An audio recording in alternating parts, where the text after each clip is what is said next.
வணக்கம். என் வாய்ஸை கேட்டாலே உங்களுக்கு தெரிஞ்சிருக்கும்.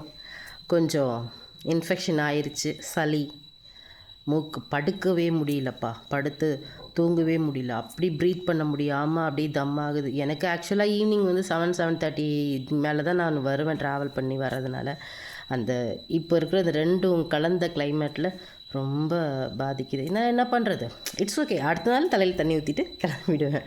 அதுக்கெல்லாம் அஞ்சுற ஆள் கிடையாது.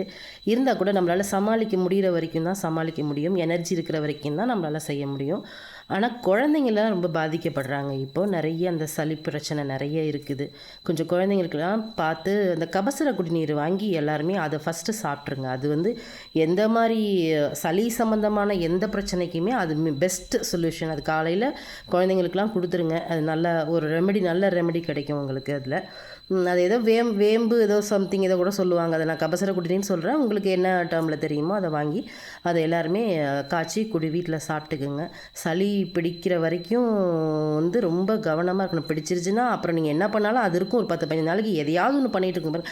கண்ணெல்லாம் எனக்கு ரெட்டிஷாக இருக்குது. அப்படியே உள்ளே செவந்து போய் பேசலாம் முடியல ரொம்ப. இருந்தாலும் நீ இவ்வளோ பேசுகிற அப்படின்றீங்களா? அதெல்லாம் நம்மளெல்லாம் யாரும் எதுவும் பண்ண முடியாது. வெளியிலேருந்து யாராவது நமக்கு சூனியம் வைக்கவே வேண்டாம். நம்மளே நமக்கு சூனியம் வச்சுக்க வேண்டியதுதான். நமக்கு நாமே தான் எதிரி. ஸோ எல்லோரும் உடம்புற நல்லா பார்த்துக்குங்க. எங்கே பார்த்தாலும் ரொம்ப பாதிக்கப்பட்டதாக சொல்கிறாங்க. அப்புறம் இஸ்லாமிய மதத்தைச் சேர்ந்த நண்பர்கள் எல்லோரும் நோன்பு மேற்கொண்டு கொண்டிருக்கீங்க. ஸ்கூலில் குழந்தைங்களாம் அது மாதிரி படுத்துப்பாங்கம்மா, லஞ்செல்லாம் கொண்டு வர மாட்டாங்க, அந்த டைமில் அவங்க போய் ரெஸ்ட் எடுப்பாங்க அப்படின்னு பாப்பா சொன்னிச்சு. பார்த்துக்குங்க குழந்தைங்களாம் நல்ல கவனமாக. அவங்களுக்கு எனர்ஜி லெவல் குறையாமல் நீங்கள் ஃபாஸ்டிங் முடிஞ்ச கையோடு நல்லா ஹெல்த்தியாக கொடுங்க. நீங்கள் சாப்பிடுவீங்க, நல்லா தான் கொடுப்பீங்க. இருந்தாலும் குழந்தைங்க நல்லா பார்த்துக்குங்க.